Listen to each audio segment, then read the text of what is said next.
বাংলাদেশ বনাম পাকিস্তানের টি-20 সিরিজে প্রথম ম্যাচেই হারের ফলে ম্যাচ শেষে সংবাদ সম্মেলনে একই বললেন পাকিস্তানের ক্যাপ্টেন।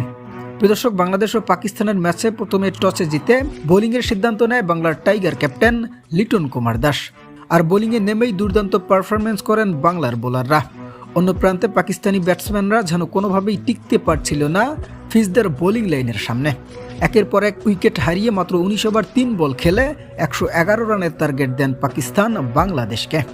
যেখানে ব্যাট হাতে ব্যাটিংয়ে বাংলাদেশ নেমেই 3 উইকেটের ব্যবধানে অসাধারণ এক ইনিংস উপহার দেয় সমর্থকদের, এবং যেখানে মাত্র 15 ওভার 3 বল খেলেই 112 রান করে ম্যাচ জয় করে বাংলার টাইগাররা।